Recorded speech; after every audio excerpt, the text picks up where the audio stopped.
Hi student, welcome to the SSC classes. मैं ममता पांडे। आज हम बीए फर्स्ट ईयर का फर्स्ट सेमेस्टर में ह्यूमन डेवलपमेंट विषय के अंतर्गत आज का हमारा टॉपिक है मानव विकास की अवधारणा और मानव विकास की विशेषताओं के बारे में विस्तृत अध्ययन करेंगे। ठीक है ना। तो पिछली वीडियो में हम लोगों ने देखा बाल मनोविज्ञान एवं बाल अध्ययन का इतिहास, अर्थ, परिभाषा, बाल मनोविज्ञान का नाम बाल विकास कैसे बदल गया, इसको भी हम लोगों ने देखा। उसके बाद हम लोगों ने बाल मनोविज्ञान और मानव विकास में क्या अंतर है, इस पे भी हम लोगों ने चर्चा किया। तो आज हम लोग मानव विकास की अवधारणा और विशेषताओं के बारे में जानेंगे। तो चलिए आज के हम अपने टॉपिक पे आते हैं और आज का हमारा टॉपिक है मानव विकास की अवधारणा, कॉन्सेप्ट ऑफ ह्यूमन डेवलपमेंट। इसमें क्या है, मानव विकास की कल्पना एक ऐसे विकल्प के रूप में हुई जिसमें वृद्धि की अवधारणा दिखाई दी, जिसमें व्यक्ति की आयु के अनुसार उसके गुणों और व्यवहारों में परिवर्तन देखने को मिला। ठीक है। मानव विकास की कल्पना एक ऐसे विकल्प के रूप में हुई जिसमें वृद्धि की अवधारणा दिखाई दी और इसमें क्या दिखाई दी कि जिसमें व्यक्ति की आयु के अनुसार उसके गुण और व्यवहार में क्या परिवर्तन हो रहे हैं, ये देखने को मिला। ठीक है। तो सन 1990 में मानव विकास को परिभाषित करते हुए कहा गया है कि मानव विकास की आकांक्षाओं और एक जीवन यापन का कार्य विकास की प्रक्रिया है। किसकी? यानी विकास की प्रक्रिया है। ठीक है। एक मानव का अगर हम अवधारणा देख रहे हैं तो ये किसमें, सन 1990 में डॉक्टर महबूब उल हक ने बताया था कि मानव विकास की आकांक्षाओं और एक जीवन यापन का कार्य विकास की प्रक्रिया है। मानव विकास की अवधारणा का प्रतिपादन किसने किया है? तो डॉक्टर महबूब उल हक ने किया था। और ये कहाँ के रहने वाले थे? डॉक्टर महबूब उल हक ने एक पाकिस्तान के रहने वाले थे। ठीक है। यह पाकिस्तान के रहने वाले थे और उनका मानना क्या था, ये मानव विकास को बृहद रूप में देखा, जाना, परखा और उन्होंने क्या कहा इसके विषय में? उन्होंने मानव विकास में विकास की अवधारणा क्या थी? पहले विकास की अवधारणा आर्थिक वृद्धि के संदर्भ में मापी जाती थी। ठीक है ना। इन्होंने देखा कि पहले जो विकास की अवधारणा थी वो क्या थी? आर्थिक वृद्धि के संदर्भ में मापी जाती थी, उसको जाना जाता था। ठीक है। आर्थिक वृद्धि मतलब कि जहां पे उत्पादन अधिक हो रहा है, जहां पर लोग आर्थिक रूप से संपन्न हैं, जितनी अधिक लोग संपन्न है उसमें उतने लोग विकसित राष्ट्र की श्रेणी में आ रहे हैं। ठीक है ना। जितने अधिक लोग संपन्न हैं उतने लोग किस राष्ट्र में है? विकसित राष्ट्र की श्रेणी में आ रहे हैं। ये किसने देखा? डॉक्टर महबूब उल हक ने देखा था। उन्होंने डॉक्टर महबूब उल हक ने देखा कि जब लोगों के बारे में पढ़ा, जाना, परखा तो उनके संदर्भ में अपने बात को रखा। उन्होंने क्या कहा? लोगों के विकल्प में वृद्धि के साथ साथ उनके जीवन स्तर को सुधारना है और सबसे उसमें खास बात ये थी कि उनका मानव केंद्र बिंदु था। ठीक है ना। डॉक्टर महबूब उल हक का खास बात ये थी कि उनका कहना ये था, उस टाइम उन्होंने देखा कि मानव केंद्र बिंदु था। किसके? वहां पे मानव केंद्र बिंदु था।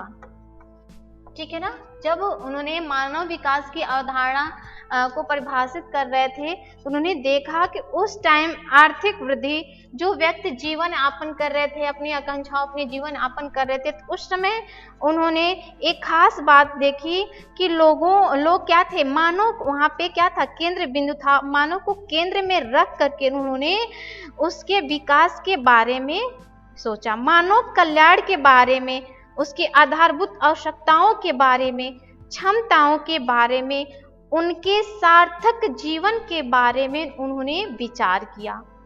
किसने? डॉक्टर महबूब उल हक ने। ठीक है ना। और जब विचार किया तो 1990 में, ठीक है ना, 1990 में जो HDI, ठीक है ना, HDI ह्यूमन डेवलपमेंट इंडेक्स, ठीक है ना, ह्यूमन डेवलपमेंट इंडेक्स इनके द्वारा बनाया गया एक क्या था, सूचकांक बनाया गया और इसे NHDP, ठीक है ना, और इसे NHDP, ठीक है ना, NHDP इसे प्रकाशित किया गया, यानी नेशनल ह्यूमन डेवलपमेंट प्रोग्राम। इसके अंतर्गत उन्होंने क्या किया, इसको प्रकाशित किया। ठीक है। तो ये क्या था, मानव विकास की अवधारणा था और मानव विकास की अवधारणा का प्रतिपादन किसने किया था, तो डॉक्टर महबूब उल हक ने किया था। चलिए आज हम लोग देखते हैं फिर अगला टॉपिक है मानव विकास की विशेषताएं क्या हैं। ठीक है। तो पहला है मानव विकास एक सार्वभौमिक प्रक्रिया है। ठीक है। पहला पॉइंट क्या है कि मानव विकास एक सार्वभौमिक प्रक्रिया है जो प्राणी में जन्म से लेकर मृत्यु तक चलती है। ठीक है। जो प्राणी में कब से कब तक है, जन्म से लेकर के मृत्यु तक चलती है। यानी मानव विकास क्या है, एक सार्वभौमिक प्रक्रिया है जो निरंतर प्राणी में जन्म से लेकर के मृत्यु तक चलती रहती है और कैसे अविराम गति से, सार्वभौमिक प्रक्रिया है जो प्राणी में अविराम गति से जन्म से लेकर के मृत्यु तक चलती रहती है। नेक्स्ट है मानव में विकास पहले होता है तथा वृद्धि बाद में। ठीक है ना। विकास क्या होता है, पहले होता है और वृद्धि क्या होती है, बाद में होती है। और वृद्धि क्या होती है, ये जो विकास होता है ये अभी आप लोगों ने देखा फर्स्ट में कि ये जन्म से मृत्यु तक चल रही है। ठीक है ना। ये अविराम गति से, यानी धीरे धीरे ये क्या है, जन्म से लेकर के मृत्यु तक चल रही है विकास। और ये वृद्धि क्या है, एक चरम सीमा तक जाकर के क्या होती है, रुक जाती है। ठीक है ना। जो ये वृद्धि होता है एक सीमा तक जाकर के रुक जाती है। और कौन से, यानी जन्म से लेकर किशोरावस्था तक वृद्धि होती है और विकास क्या होता है, जन्म से यानी गर्भाधान से लेकर के मृत्यु तक ये चलती रहती है। नेक्स्ट है मानव विकास की प्रक्रिया में होने वाले परिवर्तन रचनात्मक व विनाशात्मक दोनों प्रकार के होते हैं। मानव विकास की प्रक्रिया में क्या हो रहा है, परिवर्तन जो हो रहे हैं क्या होते हैं, रचनात्मक और विनाशात्मक दोनों प्रकार के होते हैं। नेक्स्ट है मानव विकास क्रमिक परिवर्तनों की एक श्रृंखला है। यह परिवर्तन आपस में सहसंबंधित होते हैं। आगे होने वाला परिवर्तन पूर्व परिवर्तन पर आधारित होता है। ठीक है। क्या है, मानव विकास क्रमिक परिवर्तनों की एक श्रृंखला है। यह परिवर्तन आपस में संबंधित होते हैं। आगे होने वाला परिवर्तन पूर्व परिवर्तन पर आधारित होता है। ठीक है। तो क्या है, इसमें क्या बताया जा रहा है कि विकास क्या होता है, क्रमिक परिवर्तनों की श्रृंखला है। ठीक है ना। ये विकास जो है क्या है, क्रमिक परिवर्तनों की श्रृंखला है जिसके फलस्वरूप क्या होता है, व्यक्ति में नवीन गुणों एवं विशेषताओं का क्या होता है, उदय होता है और पुराने गुणों का क्या होता है, लोप हो जाता है। पुराने गुणों और विशेषताओं का क्या हो रहा है, यहाँ पे लोप हो जाता है। उदाहरण के तौर पे देखिए कि अब आपने बाल्यावस्था में बालक क्या होता है, घुटनों के बल रेंग कर चलता है। अपनी मीठी मीठी तोतली बातों से सबका मन हर्षित करता है, जरा जरा सी बात पर रोने लगता है, हर छोटी छोटी चीजों के लिए मचल उठता है और माँ की साड़ी पकड़कर चीजों को दिलाने के लिए जिद करता है। वही बालक जब वयस्क हो जाता है तो वह क्या करता है, इन सारे गुणों और विशेषताओं को क्या करता है, त्याग देता है और बुद्धिमान व ज्ञानी व्यक्ति की तरह क्या करता है, व्यवहार करने लग जाता है। अब वह क्या है, स्वावलंबी बनकर माता पिता के कामों में मदद करता है। वही बुढ़ापे की लाठी बन जाता है, अपने अच्छे कर्मों से राष्ट्र को उन्नति के शिखर पर पहुंचाता है। तो ये क्या है, तो ये युवा अवस्था में पहुंच करके व्यक्ति स्वयं को जिन गुणों में संपन्न पाता है वे सब क्या है, विकास के प्रक्रिया का ही क्या है, परिणाम स्वरूप होता है। क्लियर हो गया? ठीक है। अब आइए नेक्स्ट पे, मानव विकास व्यक्ति में अनेकों नई क्षमताएं और योग्यताएं विकसित करता है। तो क्या आपने देखा, जो मानव विकास अभी हमने नेक्स्ट बताया कि व्यक्ति में अनेकों नई क्षमताएं आती हैं और योग्यताएं विकसित होती हैं और पुरानी जो उसकी योग्यताएं होती हैं, गुणें होती हैं, उसका क्या होता है, पुराने गुणों का क्या हुआ, विशेषताओं का लोप हो जाता है और उसमें नई योग्यताएं, नई क्षमताएं, नई चीजों का क्या होता है, नवीन गुणों का उदय हो जाता है। ठीक है ना। अब है नेक्स्ट हम लोग देखते हैं सूक्ष्म कि विकास में होने वाले परिवर्तनों की गति समान नहीं होती है। ठीक है, विकास में होने वाले परिवर्तनों की जो गति होती है वो क्या होती है, एक समान नहीं होती है, यह अलग अलग अवस्थाओं में भिन्न भिन्न होती है। ठीक है, ये क्या है, अलग अलग अवस्थाओं में क्या होती है, भिन्न भिन्न होती है। मतलब कि विकास क्या है, एक अविराम गति से चलने वाली प्रक्रिया है, परंतु सभी अंगों का विकास एक ही गति से एक ही समय पर नहीं होता है। शरीर के विभिन्न अंग भिन्न भिन्न समय पर भिन्न भिन्न गति से विकास करते हैं। शरीर के कुछ अंग जहां जल्दी विकसित होते हैं, वहीं कुछ दूसरे अंगों में विकास देरी से होता है। इसी कारण शरीर के विभिन्न अंगों में एक विशिष्ट समानुपात देखने को मिलता है। ठीक है ना, क्या है, इसी कारण शरीर में विभिन्न अंगों में एक विशिष्ट अनुपात देखने को मिलता है। जैसे कि गर्भावस्था में शिशु के सिर का विकास तीव्र गति से होता है, इस कारण नवजात शिशु का सिर अन्य अंगों की तुलना में क्या होता है, बड़ा दिखाई देता है। और बाल्यावस्था में शरीर के कुछ अंगों में विकास तीव्र गति से होता है, जैसे हाथ पैरों में, कंधों एवं वक्ष का विकास किशोरावस्था में तेजी से होता है। इसी प्रकार किशोरावस्था में बालक का नाक अन्य अंगों की अपेक्षा बड़ा दिखता है, साथ ही गर्दन भी बढ़ेगा और लंबा दिखाई देता है। इसीलिए किशोरावस्था को सारस अवस्था कहते हैं। ठीक है ना, इसीलिए किशोरावस्था को क्या कहते हैं, सारस अवस्था कहते हैं, क्योंकि यहाँ पे क्या चेंजिंग मिली है, पहले तो नाक इनके बड़े हो जाते हैं और अंगों की अपेक्षा क्या होता है, गर्दन भी बढ़ेगा, लंबा दिखाई देगा, नाक अन्य अंगों की अपेक्षा थोड़ा कुछ बड़े हो जाते हैं, इसीलिए किशोरावस्था को सारस अवस्था कहते हैं। शरीर के आंतरिक अंगों में भी जैसे पाचन अंग, हृदय संस्थान, फेफड़े, अग्नाशय, अमाशय, वृक्क, प्रजनन अंग आदि का विकास किशोरावस्था तक पूर्ण हो जाता है। तो क्या देखा कि विकास में जो होने वाले परिवर्तन हैं वो उनकी गति एक समान नहीं होती है और यह अलग अलग अवस्थाओं में भिन्न भिन्न होती है। ठीक है ना। अब हम नेक्स्ट लास्ट वर्ड पे आते हैं कि मानव विकास की गति गर्भकालीन अवस्था में सबसे अधिक तेज रहती है और किशोरावस्था के बाद क्या होती है, मंद पड़ जाती है। ठीक है ना, ये क्या है, मानव विकास की गति क्या होती है, गर्भकालीन अवस्था में सबसे अधिक तेज रहती है और किशोरावस्था के बाद क्या हो जाती है, मंद पड़ जाती है।